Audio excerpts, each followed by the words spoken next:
Parce que ce merveilleux programme, je suis convaincue que beaucoup de ces enfants sortiront d'ici avec la clarté, que beaucoup de ces enfants sortiront d'ici avec plus de conscience de la présence du Saint-Esprit dans leur vie, mais étant aussi édifiés de comment est-ce qu'on doit faire cette marche-là avec le Saint-Esprit. Nous serons tout autant enseignés sur qui est véritablement le Saint-Esprit. De deux, pourquoi faut-il impérativement se synchroniser avec lui?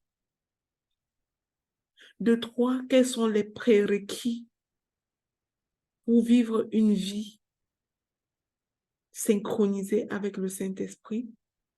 Je bénis la vie d'une sœur, Josiane, des églises ICC, qui a beaucoup travaillé sur ce sujet et qui a un livre qu'elle a écrit sur ce sujet, 21 jours pour apprendre à marcher avec Dieu par son Saint-Esprit. Je bénis l'Éternel pour sa vie. Beaucoup d'exercices qu'on va faire seront inspirés de son livre. Je rends grâce à Dieu. Merci Seigneur Jésus pour cette opportunité. Avant de commencer, avant toute chose, je vais vous demander d'ouvrir juste vos micros, d'élever vos voix, ou alors d'élever vos voix de là où vous vous trouvez, pour bénir le Seigneur d'avoir permis que vous soyez un élu de ce programme. Sentez-vous privilégié, que le Seigneur vous suscite. Peut-être il y a quelqu'un ici qui se dit, c'est moi qui ai choisi de faire ça. Peut-être. Mais j'aime te dire que par la grâce de Dieu, tu as choisi de faire ça. Par la grâce de Dieu. Parce que Dieu avait quelque chose de prévu pour toi. Preuve en est que nous sommes plus d'une centaine dans ce groupe qui sommes au courant de cette activité. Mais vous ne verrez pas les 100 personnes ici, par exemple. Vous ne les verrez pas ici, les 100 personnes. Tout simplement parce que Dieu appelle chacun à son tour. Dieu appelle chacun quand il veut. Rendons grâce à l'Éternel qui a permis que nous soyons connectés ici. Bénissons son Saint-Nom. Élevons son nom. Rappelons-lui qu'il est un grand Dieu. Hier, dans la prière, je vous disais de proclamer que vous avez un grand Dieu et des petits problèmes. Oui, parce que parfois, nous magnifions nos problèmes. Nous célébrons la grandeur de nos problèmes parfois, oubliant que c'est seulement Dieu qui est grand. Nous nourrissons les problèmes, les faisant grandir, grossir, prendre du poids dans notre vie. Au lieu de célébrer la grandeur de Dieu, de célébrer la présence du Saint-Esprit en nous et d'accéder à une vie synchronisée véritablement avec ce Saint-Esprit. Je te bénis, ô Éternel, mon Dieu, mon roi. Je te prie pour la vie de chaque personne connectée ici, des 24 personnes en ce moment connectées ici. Père, tu connais chacun par son nom. Je ne prendrai pas le temps de les désigner un par un parce que tu les connais. C'est toi qui les as suscités pour être connectés à ce programme. Et je sais, Seigneur, que chacun sortira d'ici avec quelque chose de ce programme. Votre vie ne sera plus jamais la même si vous y croyez. Quelques modalités pratiques ont été laissées dans le groupe hier soir. Il était question pour chaque participant à ces 21 jours d'écrire son sujet de prière, ce qu'elle demande véritablement à Dieu. J'espère que chaque personne ici a écrit son sujet de prière, sinon je vous demande de le faire. Notre Dieu est un Dieu de précision. Quand tu t'en vas pour demander quelque chose à ton Père, c'est notre Père. Sois précis. Si tu as besoin de chaussures et tu pas seulement dire à ton Père, bénis-moi, c'est pas sûr que ton Père te bénira avec les chaussures. Si tu as besoin d'un vêtement et tu pas dire à ton Père seulement, bénis-moi, c'est pas sûr que ton Père comprendra, qu'il te bénira avec ton vêtement. Mais notre Dieu, notre Père connaît certainement tous nos besoins. Mais il a besoin que nous le supplions et que nous lui rappelons notre besoin. Sa parole dit, Rappelez à Dieu vos besoins par des prières et des supplications. Ce n'est pas pour dire qu'il ne nous connaît pas. Ce n'est pas pour dire qu'il ne connaît pas nos besoins mieux que nous-mêmes. Mais c'est pour dire que parfois, il a besoin qu'on soit inscrit dans la démarche, dans une démarche saine de demande à Dieu, qui commence par la louange, par une vie de sanctification, puis par la supplication et tout ce que ça comporte comme principe, et à la fin par l'énonciation de notre demande. Je rends grâce à Dieu parce qu'il t'enseignera toutes choses pendant ces 21 jours. Je te prie de t'évertuer à être présente pendant les 21 jours pour ne rien perdre de ce que le Seigneur a prévu pour toi. Parfois, c'est difficile d'assurer cette discipline pendant 21 jours, mais j'aimerais à vous dire que vous êtes capable. Vous êtes capable de le faire. N'écoutez pas la voix du découragement. Que le Seigneur vous donne la grâce de ne pas écouter la voix du découragement et de persévérer pendant ces 21 jours de jeûne, qui est un jeûne pour apprendre à marcher avec l'Esprit Saint, ce qui signifie un jeûne de sanctification. C'est-à-dire, j'allais dire plutôt un jeûne de péché. Parce que pour marcher avec l'Esprit Saint, la chose à éviter, c'est de ne pas le frustrer et de l'éloigner de nous. Et avec quoi on frustre le Saint-Esprit? C'est avec une vie de péché. Alors nous allons nous engager à passer 21 jours sans commettre de péché. À passer 21 jours juste en étant des enfants de Dieu dignes de ce nom. En dehors de toute amertume, en dehors de tout manque de pardon, en dehors de toute médisance. Nous avons dit hier que ce mois était un mois de la récolte. Mais n'oubliez pas que la parole de Dieu dit, nous sémons ce que nous récoltons. Si tu passes ton temps à semer la médisance, tu récolteras la tempête.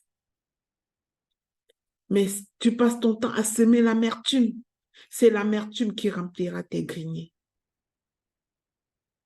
Alors faisons attention. Faisons attention à ce que nous sémons. Osons passer 21 jours à ne s'aimer que les fruits du Saint-Esprit que nous allons voir pendant ces différentes exhortations. Prépare ton cœur à recevoir le message d'aujourd'hui. Que le Seigneur vienne, le Saint-Esprit lui-même, pour t'enseigner. Qu'il vienne lui-même pour t'enseigner toutes choses. Père éternel, enseigne toi-même à ton peuple. Aujourd'hui, l'exhortation va se porter sur, je vais vous lire la thématique qui a été inspirée. La thématique, c'est le Saint-Esprit est déjà présent. Le connais-tu? Le connais-tu? Le Saint-Esprit est déjà présent. Le connais-tu? Plusieurs personnes connaissent plein de doctrines sur le Saint-Esprit. Mais ils ne le connaissent pas pourtant. Ils ont entendu qu'il existait le Saint-Esprit. Ils prient parfois au nom du Père, du Fils et du Saint-Esprit. Mais ils ne le connaissent pas pour autant. Par ailleurs, beaucoup de personnes reçoivent l'Esprit Saint, mais n'entretiennent aucune intimité avec lui.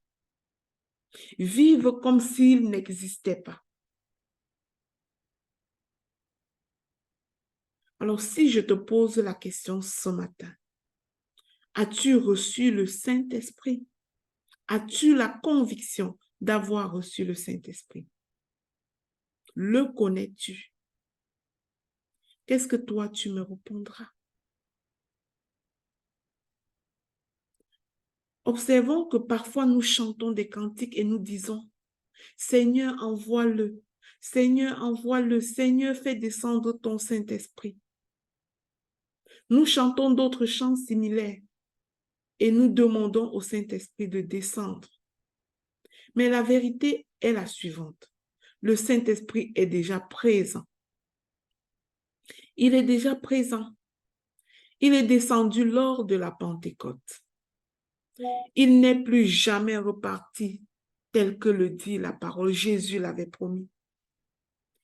Si vous lisez dans votre Bible au chapitre 14 de Jean, du verset 16 à 17, vous verrez ceci. Et moi, je prierai le Père, et il vous donnera un autre consolateur, afin qu'il demeure éternellement avec vous.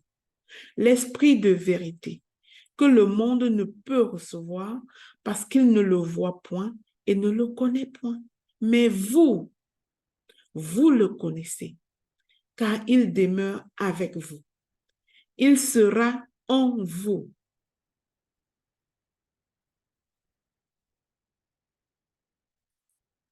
Considérons quelques instants cette phrase de Jésus. Mais vous le connaissez. Regardez cette phrase. Personnellement, à un moment donné de ma vie, j'ai réalisé que je ne connaissais pas le Saint-Esprit. Et ma vie ne ressemblait vraiment à rien. Je ne le connaissais pas. L'Église parle souvent du Saint-Esprit. Nous parlons de la doctrine du Saint-Esprit. Comment être rempli de l'Esprit. Marcher et vivre dans l'Esprit. Nous avons plein de doctrines là-dessus. Nous parlons de recevoir ses dons et son réconfort. Mais sommes-nous conscients de sa présence en nous? Avons-nous une intimité avec lui? Oui, c'est possible de connaître toutes ces doctrines-là et de ne pas connaître pour autant l'Esprit Saint. C'est pour ça que je disais tantôt, si je te pose la question, as-tu reçu le Saint-Esprit? Qu'est-ce que tu me répondras? Parfois, certains diraient, oui, j'ai reçu le Saint-Esprit quand Jésus m'a sauvé. Et c'est comme si c'est une histoire ancienne. Il l'avait reçu. C'est une histoire ancienne et c'était passé. Certains diraient, c'est le Saint-Esprit qui m'a conduit à Jésus. Mais parfois, ils le disent comme si l'action de ce Saint-Esprit-là était terminée. D'autres déclareraient, oui, j'ai reçu le Saint-Esprit car j'ai parlé en langue quand je l'ai reçu. Mais es-tu encore conscient qu'il était venu pour rester et pour diriger ta vie? Mais que pour qu'il le fasse, tu dois lui laisser la place. Tu dois mourir en toi-même et le laisser vivre en toi. Tu vas mourir dans ta chair, laisser les convoitises de ta chair pour embrasser les œuvres de l'Esprit. Es-tu conscient de cela? C'est toujours nous qui disons avoir reçu le Saint-Esprit et avoir parlé en langue qui tombons le lendemain dans la médisance, qui nous mêlons à ces personnes de basse classe qui passent leur temps à parler du nom des autres, qui sommes là à jalouser le succès de notre frère, qui sommes là à regarder avec dédain nos semblables. C'est toujours nous qui sommes parfois là à refuser d'accorder le pardon à celui qui nous a offensés. C'est toujours nous qui parfois combattons nos semblables. Nous combattons la chair et le sang, contrairement à ce que la parole de Dieu nous enseigne. C'est parfois toujours nous qui vivons dans des rivalités. C'est parfois toujours nous qui avons ce qu'on appelle le péché mignon, le petit mensonge correct. C'est toujours nous qui nous laissons emporter par les plaisirs de la table. C'est toujours encore nous qui faisons toutes ces choses, qui tombons dans la fornication, qui tombons dans qui sommes des personnes mariées et qui tombons de part et d'autre, que ce soit les femmes ou les hommes, dans l'adultère. C'est toujours nous qui souillons le temple du Saint-Esprit avec tous ces péchés. C'est toujours nous. Le mensonge, tous ces péchés, toutes ces choses que notre langue nous permet de tomber dessus. C'est toujours nous qui soumettons les yeux d'un corps rempli du Saint-Esprit à regarder les films pornographiques, à regarder toutes sortes d'affaires qui n'ont rien à voir avec ce que Dieu attend de nous. Mais c'est toujours nous. Mais la bonne nouvelle, c'est que Dieu est bon. C'est que Dieu est bon avec nous. Il ne nous attend pas comme des saints. Moi qui vous enseigne ça ce matin, je n'ai jamais été une sainte. Je m'en repens. Je n'ai jamais été une personne qui est semblable, c'est-à-dire comme Jésus, qui est sans péché, sans rien. Alors, si je parle à toi dans ton cœur ce matin, je parle à moi aussi.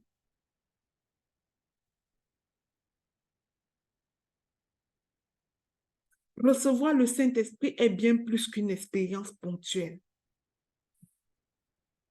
Ce n'est pas ce Saint-Esprit qui nous avait fait parler en langue une fois. Ce n'est pas ce Saint-Esprit qui nous avait conduit à telle chose. Ce n'est pas ce Saint... Non, c'est ce Saint-Esprit qui est présent, omniprésent, omnipotent en nous. C'est lui. Il est là depuis le jour de la Pentecôte. Il n'est plus jamais reparti. Alors, le mot recevoir le Saint-Esprit signifie s'approprier de ce qui est donné. Ça ne signifie pas que cette chose qui est donnée est de passage dans notre vie. Ça signifie qu'on a eu cette chose et qu'on se l'est appropriée. Mais est-ce que tu vis une intimité avec le Saint-Esprit? Écoutes-tu sa voix? Savais-tu que le petit témoignage dans ton cœur qui te fait « Oh, oh, tu es en train de prendre cette chose alors que ça ne t'appartient pas. » Mais que tu t'obstines à prendre quand même. Savais-tu que c'est le Saint-Esprit qui parle en toi?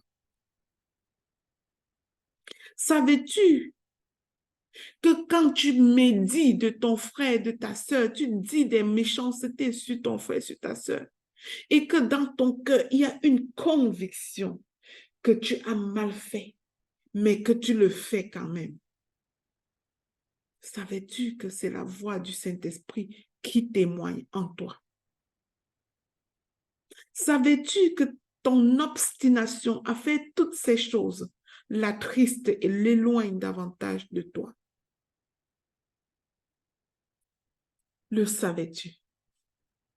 Pour résumer, recevoir est le désir d'acquérir une plus grande connaissance de la personne du Saint-Esprit et de chercher à savoir quel est son rôle dans notre vie. En fait, le Saint-Esprit n'est pas pleinement reçu par quelqu'un jusqu'à ce qu'il lui permette de prendre tout le contrôle de sa personne. Oui, j'ai aimé écouter un prédicateur qui disait un jour que si toi tu es comme un téléphone portable, le Saint-Esprit est comme le courant électrique qui te recharge. Si tu as branché ton téléphone pendant 5 minutes, tu auras la charge de 5 minutes. Si tu es connecté permanemment à un chargeur, au Saint-Esprit, tu seras davantage rempli.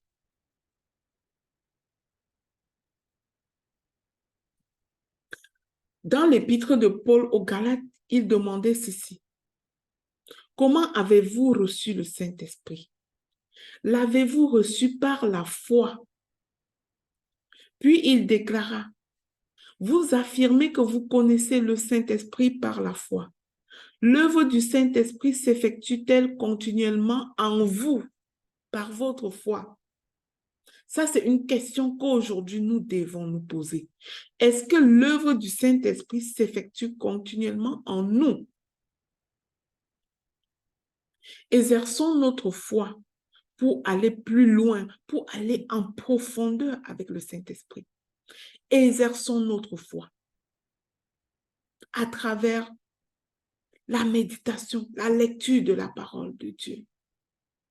Il se révèle à nous à travers la parole. Sa parole est le chargeur dont je vous parlais tantôt. Connectez-vous à la parole de Dieu et vous recevrez la charge qui est l'Esprit Saint continuellement.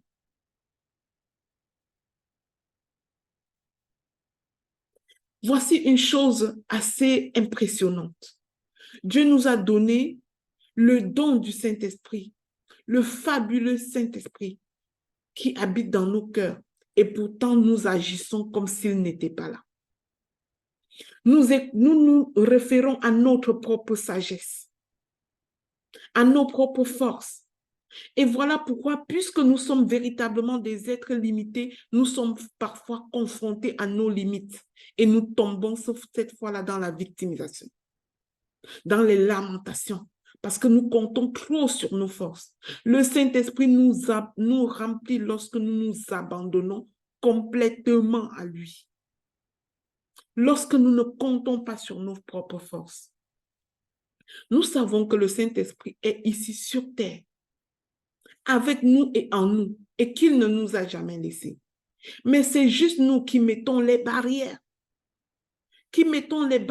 entre lui et nous. Pourtant, il est présent. La pire des barrières que nous mettons entre le Saint-Esprit et nous, c'est les péchés. Les péchés, nous les connaissons. Et les péchés les plus graves, c'est ce que nous portons sur notre propre corps. La fornication, l'adultère, les médisances, le refus de pardonner, l'amertume.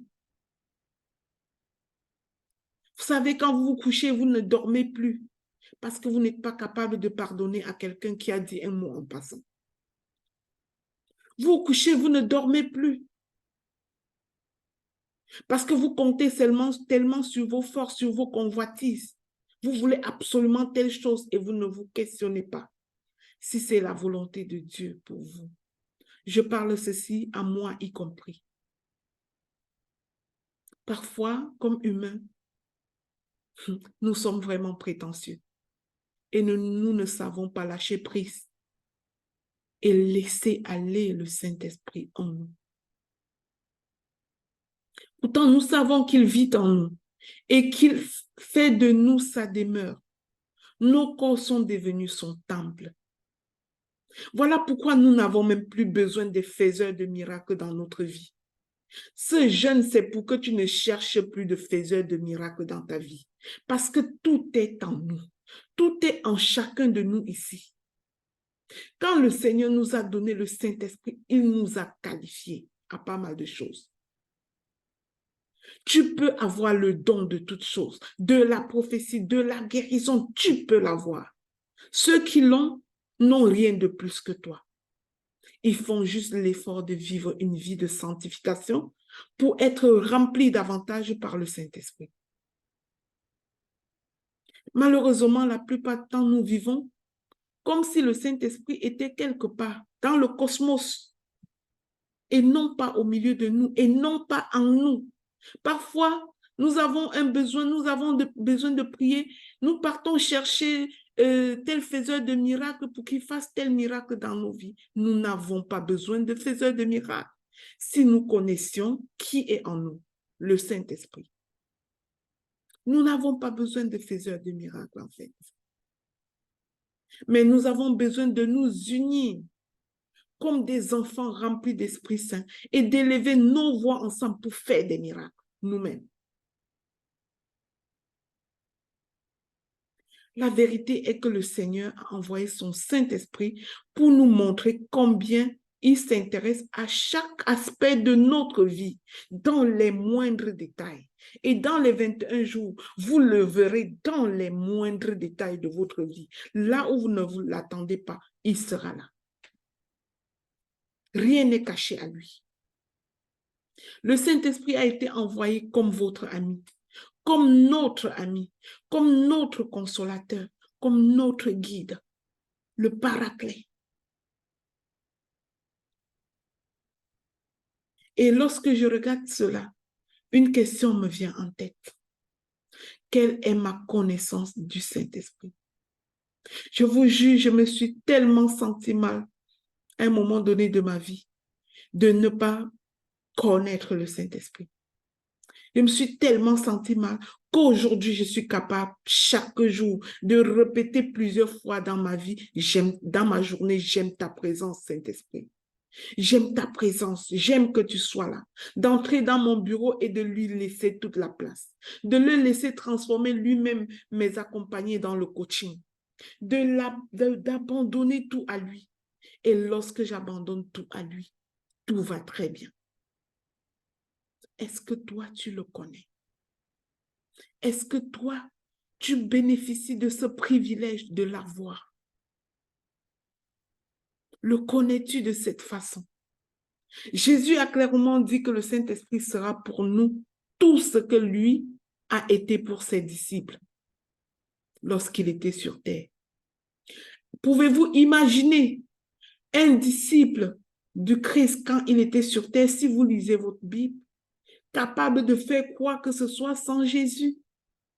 Mais chaque fois pour qu'il fasse des choses extraordinaires, il devait écouter la voix de Jésus. Souvenez-vous, Pierre, qui avait pêché toute la nuit sans ramasser aucun poisson. Et lorsque Jésus est arrivé pour lui dire, Pierre, lance ton filet par ici. Pierre lui a dit, Seigneur, nous avons pêché toute la nuit, nous n'avons rien ramassé. Mais sur ta parole, je lance le filet. Puis sur sa parole, il a lancé le filet et il n'était plus capable, ses amis et lui, de tirer ce filet tellement ils étaient remplis de poissons. J'allais te demander, si tu n'écoutes pas la voix du Saint-Esprit, tu as manqué quelque chose. Tu vas mettre sur pied des projets selon les voies de la maison de ton père, selon ce que tu as vu chez ton ami, parce que tu as vu tel ami faire et tu veux faire, tu vas faire ce que Dieu ne t'a pas dit de faire et tu n'attraperas aucun poisson. Pourquoi? Parce que tu n'as pas utilisé ton privilège, le Saint-Esprit qui est en toi. Jésus a révélé le Père à ses disciples. Il a transmis toutes les paroles que Dieu avait pour ses disciples. Il a prié pour ses disciples. Il les a gardés, il les a protégés. La gloire que Jésus avait, il l'a donnée à ses disciples. Tu peux lire dans Jean au chapitre 17. Mais s'il a dit le Saint-Esprit, il serait mieux pour vous que je parte, pour vous envoyer le Saint-Esprit, l'Esprit de Dieu vivant, le Paraclet, le consolateur, le protecteur, celui-là qui vous enseignera toutes choses. Est-ce que tu comprends, mon frère et ma soeur, que lorsque tu n'es même pas conscient de sa présence en toi, et encore moins tu l'écoutes, vraiment, tu ne peux pas entrer dans ta destinée. Est-ce que tu comprends ça? Donc, ce jeûne est tellement important. Jésus a dit à tous ceux qui le suivaient, je ne vous laisserai pas orphelins. En d'autres mots, il nous dit, je vous envoie quelqu'un qui vous défendra, qui vous gardera. Je ne vous laisse pas sans aide, impuissant et vulnérable au piège de l'ennemi.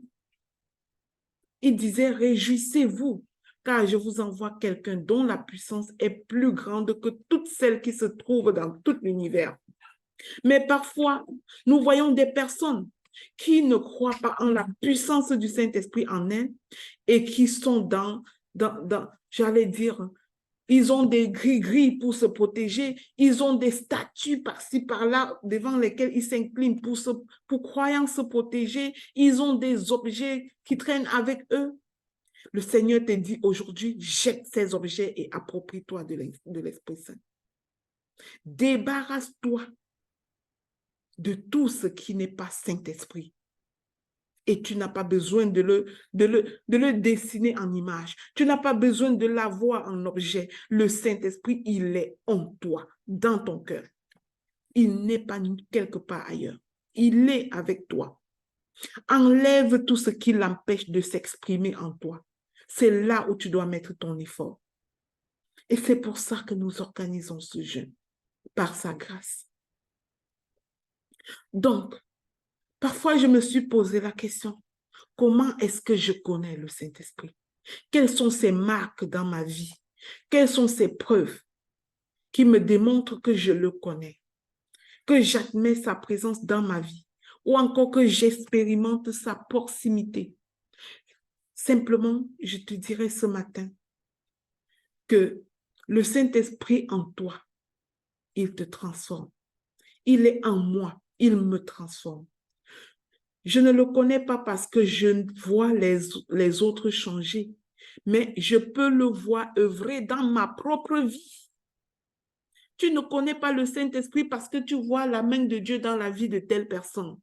Tu peux le voir dans ta propre vie. Et c'est ça à quoi nous soupirons pendant ce jeûne. Que chacun et chacune d'entre nous voit Jésus, voit le Saint-Esprit opérer dans sa propre vie. L'œuvre du Saint-Esprit en nous est si personnelle. Il est dans les détails. Ton corps, mon corps est son temple. Et quotidiennement, il nous donne une nouvelle révélation de Jésus-Christ. C'est son œuvre qui nous détourne du mal. C'est son œuvre qui nous fait le témoignage que ce que tu veux faire là, c'est un péché. Mais parfois, nous n'écoutons pas cette voix. Laisse-moi te parler de deux œuvres principales du Saint-Esprit. Quand nous connaissons son œuvre, il est la consolation. Il nous console. C'est une chose de savoir qu'il est notre consolateur, mais c'en est une autre de savoir qu'il te console personnellement.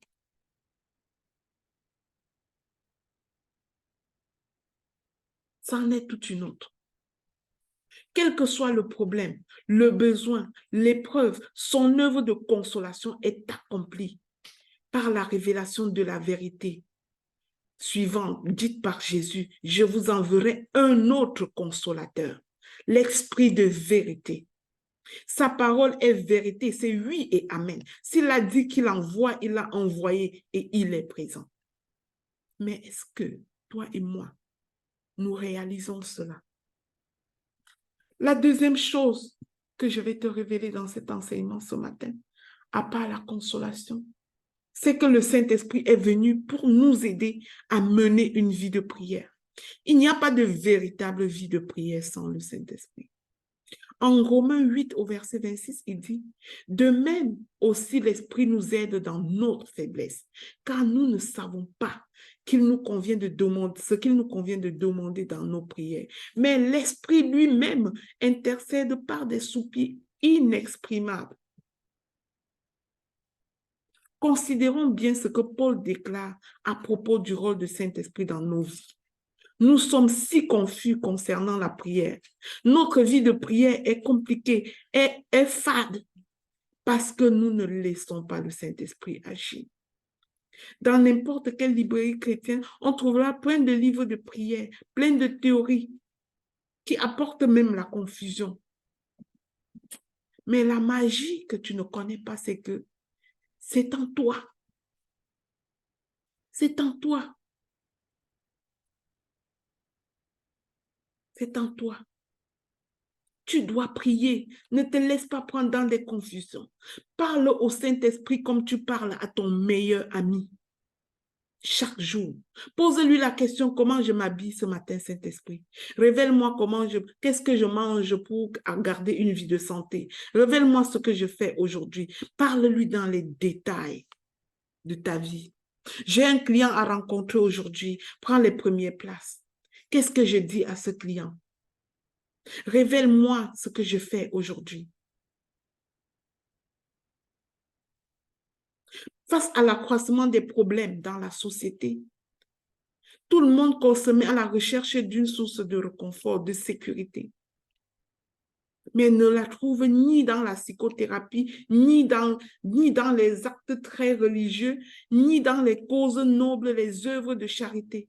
Notre seule source, c'est la prière par la force du Saint-Esprit. Et si tu vas même semer dans une terre de charité, sans être accompagné par l'Esprit Saint, tu sèmes en vain. Tu fais sans le Saint-Esprit, tu le fais en vain. Que le Seigneur Tout-Puissant nous donne la grâce d'avoir la révélation du Saint-Esprit en nous. Que le Saint-Esprit manifeste sa présence en nous. Que le Saint-Esprit scelle les promesses de Dieu en nous, dans nos cœurs. Que le Consolateur communique la paix en nous. Que l'Esprit libère les fleuves de consolation, de paix et de repos dans nos âmes. Ma prière ce matin est la suivante et j'aimerais que vous la répétez tous de là où vous trouvez. Saint-Esprit, vous pouvez ouvrir vos micros et répéter en chœur cette prière. Saint-Esprit, Saint-Esprit, garde-moi dans une communion intime avec Jésus. garde-moi dans une communion intime avec Jésus. Pardon? Ne me laisse pas négliger mon temps avec celui qui est l'ennemi. Ne me laisse pas négliger celui qui Laisse pas. On n'a pas bien suivi, hein, coach. Ne me laisse pas négliger mon temps avec l'ennemi. ne me laisse pas négliger mon temps avec l'ennemi. Garde-moi agenouillé. Garde-moi agenouillé. Et c'est là que je connaîtrai la consolation. Et c'est là que je connaîtrai la consolation. Apprends-moi à combattre les genoux au sol et les mains levées. Apprends-moi à combattre les genoux au sol et les mains levées. Car la victoire t'appartient. Car la victoire t'appartient. C'est à toi la bataille. C'est à toi la bataille. Et je te laisse toutes les batailles de ma vie. Et je te laisse toutes les batailles de ma vie. Je suis convaincue que tu es en moi. Je suis convaincue que tu es en moi. Mais donne-moi la grâce de me détacher du péché. Donne-moi la grâce de me détacher du péché. Enfin vivre en intimité avec toi. Enfin vivre en intimité avec toi. Amen. Amen. Amen. Amen. Merci Seigneur. Merci pour cette première journée. Merci mon Dieu, mon roi. Je prie et je proclame que tes enfants ont compris qui est le Saint-Esprit. Demain, selon les directives que tu donnes, Père éternel, nous nous édifierons sur pourquoi il faut impérativement se synchroniser avec le Saint-Esprit. Accompagne-nous et donne-nous la bonne parole à partager. Que le Saint-Esprit se révèle davantage à vous dès aujourd'hui. Mais j'ai une supplication pour vous. Avant de poser quoi que ce soit comme acte, prenez l'habitude dès ce matin de vous poser la question. Est-ce que c'est conforme à ce que Dieu veut pour moi? Est-ce que c'est conforme à ce que Dieu veut de moi? Avant d'ouvrir ta bouche pour entrer dans les médisances, pose-toi la question, est-ce que c'est conforme à ce que Dieu veut pour moi? Juste la petite minute que tu prends pour te poser cette question peut te libérer de plein de choses dans lesquelles tu pouvais t'engager de façon insensée. Que l'Esprit de Dieu se révèle à nous dès aujourd'hui, à chacun de nous, comme ça n'a jamais été le cas. Par le nom puissant de Jésus, j'ai prié et nous disons ensemble Amen. Amen. Amen. Amen. Ah, merci Seigneur. Merci pour cette opportunité. Merci Amen. pour ce processus. Alors, le micro est ouvert maintenant. S'il y a quelqu'un qui veut prendre la parole avant qu'on ne se quitte, qui a des questions à se poser, qui a des interrogations au sujet de cette démarche que nous entreprenons, le micro est ouvert.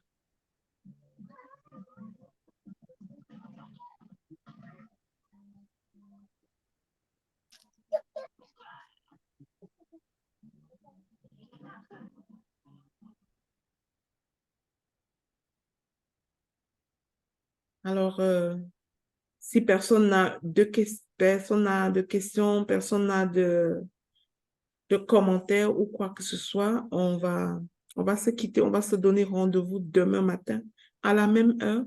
La salle sera ouverte quand il est 5 heures à Montréal pour commencer les louanges parce que vous savez, notre Dieu siège au milieu des louanges. Donc, la salle sera ouverte pour 15 minutes de louange avant l'exhortation à 5 heures. Bonne journée de jeûne, comme ça a été dit dans le groupe. C'est vous qui prenez la résolution du jeûne, c'est-à-dire c'est vous qui décidez en quoi vous jeûnez aujourd'hui, à travers ces 21 jours.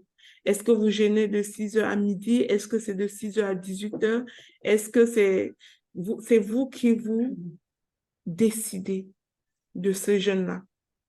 Et la seule chose, c'est que ce que vous avez pris comme décision, il faut la respecter jusqu'au bout. Il ne faut pas faillir en chemin. Il faut respecter jusqu'au bout. Restons en prière. Nous sommes dans un jeûne de péché. Nous voulons marcher dans la sanctification parce que c'est possible. Nous voulons apprendre à avoir le péché en horreur. Que Dieu vous bénisse. Bonne journée et à demain. Amen. Amen, amen, amen.